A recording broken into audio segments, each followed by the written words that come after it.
mengikuti kajian kita sedikit walaupun tidak seluruhnya, tapi poinnya panjenengan sudah dapatkan tadi. Yang pertama, ubudullaha wahda wa la tusyriku billahi syai'a. Inilah kunci untuk menuju surganya Allah. Bahkan kalau yang satu ini nggak ada, udah nggak perlu yang lainnya.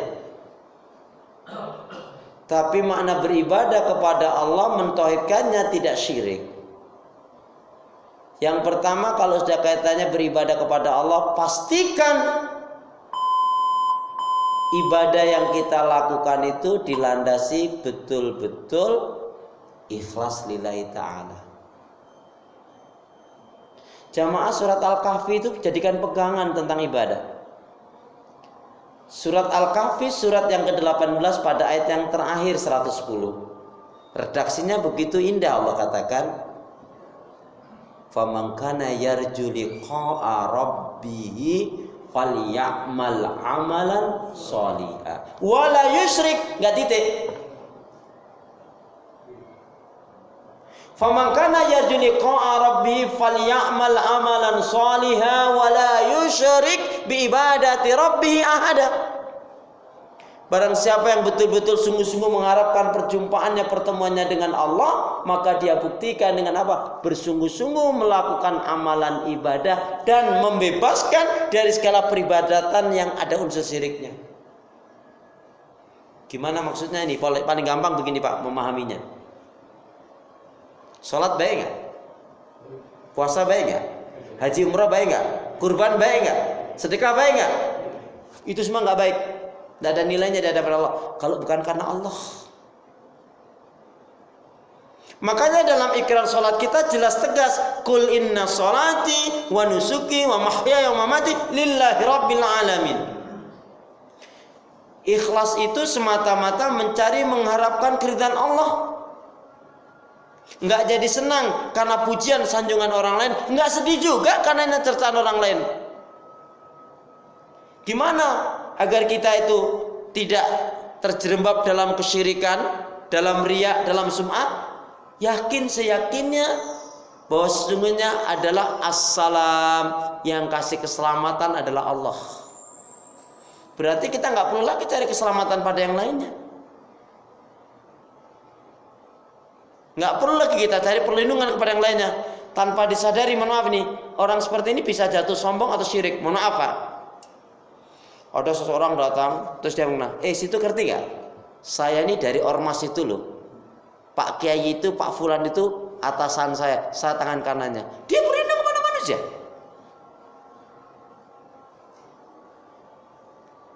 Nggak boleh gitu. Kalau orang beriman, mau kamu suku ini, mau nasabmu itu terserah. Kami melihat kamu nggak baik kok. Ukurannya adalah adabnya, akhlaknya. Dan juga ilmunya benar atau tidak. Yakin seyakinnya Ar-Razzaq, yang kasih rezeki adalah Allah. Gak boleh mengatakan, waduh, saya kalau gak kerja di pabrik itu dari dulu udah mati, saya gak bisa nyekolahin anak. Itu bisa syirik kamu. Kerja di pabrik, di kantor, gak kantor, warung, gak warung, itu wasilah saja. Tapi Ar-Razzaq adalah yang kasih rezeki, yakin adalah Allah. Tentang rezeki itu kan contoh yang paling gampang. Anggap Pak, jamaah ini roti, kue sudah kita pegang, begitu kita mau lep, anaknya, cucunya minta, kita kasih nggak? Berarti rezeki siapa? Padahal sudah kita pegang. Makanya jangan terlalu sedih dengan sesuatu yang sudah lepas. Uang yang dipegang belum tentu jadi milik kita kok. Kalau yakin Ar-Razzaq yang kasih rezeki adalah Allah, kitanya sendiri yang memaaf, kadang-kadang membatasi rezekinya Allah. Padahal rezekinya Allah itu luas. Kita belum maksimal. Masih ada kekuatan, ada tenaga, potensi yang Allah berikan. Tapi kita menyerah, Allah kasih saya rezeki gini. Enggak, kamu yang membatasi rezeki.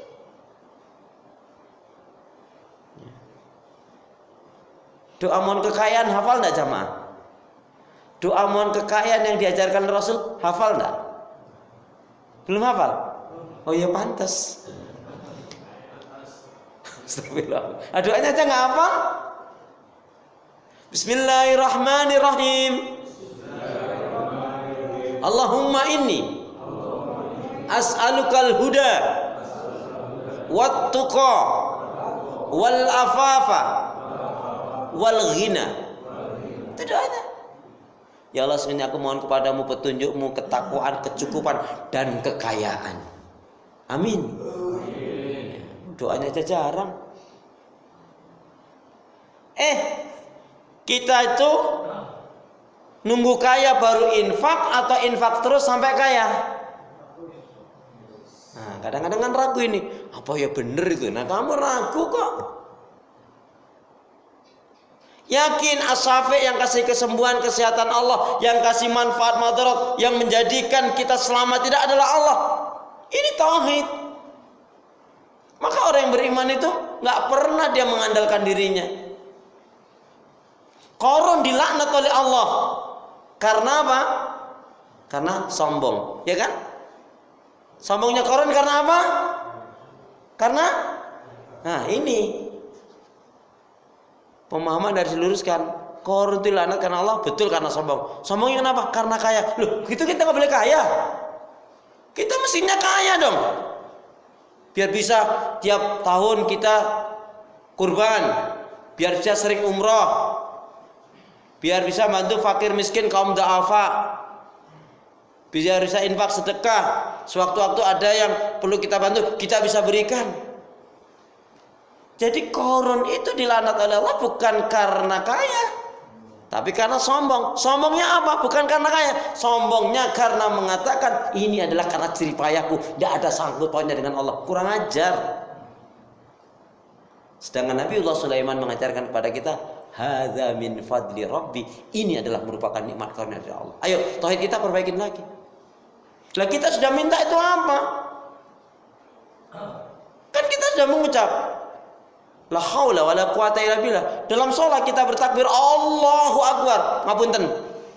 Jamaah pernah nggak ngitung sholat yang 17 rakaat panjenengan dengan melafaz Allahu Akbar itu berapa kali hitungan? PR ya. So kalau saya kasih tahu nanti panjenengan nggak ngitung tuh. Ini kan ucapan tidak main-main. Lafaz Allahu Akbar itu yang lainnya kecil urusan. Jangan sudah tahu 5-10 menit lagi azan malah nyuci motor, malah nyuci mobil. Pas Allahu Akbar, Allahu Akbar, udah azan. Ya nanggung nih. Loh, tadi ngapa, Bang? Kebergantungan kita hanya kepada Allah. Ini kan bicara tauhid masalahnya. Yakin yang kasih kesembuhan, yang kasih kesehatan, yang kasih kepahala, yang kasih kebaikan adalah Allah. Maka mintanya kepada Allah. Singkatnya, begitulah nasihat Rasulullah kepada sahabat Ibnu Abbas. Wa idza sa'alta fas'alillah wa idza sta'anta fasta'in billah. Dan tentunya kalau ditambahkan ya dengan penjelasan wa idza tawakkal tawakkal 'ala Allah. Kalau kamu minta kepada Allah. Kalau kamu mohon kepada Allah. Dan tentunya kalau bersandar tawakal pula hanya kepada Allah Subhanahu wa taala. Ya. Jadi ini poinnya jamaah sekalian. Mohon maaf uraiannya baru sangat singkat sekali. Mudah-mudahan ini bisa memotivasi dan menjadikan ilmu buat diri kita bersama. Amin. Baik, dua doa sebagai kenang-kenangan dari saya. Lazimkan dua doa ini, insya Allah kehidupan kita akan jauh lebih baik dan diberkahi oleh Allah. Amin. Bismillahirrahmanirrahim. Allahumma khtim lana. Allahumma khtim lana bil Islam wa khtim lana bil iman wa khtim lana bi husnil khatimah. Ya Allah, akhirilah kehidupan kami dengan Islam, dengan iman dan husnul khatimah. Ya Allah, ya Arhamar Rahimin, berilah aku hati yang bersih, pikiran yang jernih, lidah lisan yang selalu jujur, akhlak yang mulia, hidup dan mati dalam ketaatan, keimanan, ibadah, sabar dan syukur. Boleh sekali lagi lebih semangat. Ya Allah ya Arhamar Rahimin, berilah aku hati yang bersih, pikiran yang jernih, lidah lisan yang selalu jujur, akhlak yang mulia, hidup dan mati dalam ketaatan, keimanan, ibadah, sabar, dan syukur. Aminnya mana? Aminnya. Semoga bermanfaat. Mohon maaf jika ada tutur kata kurang sopan berkenan.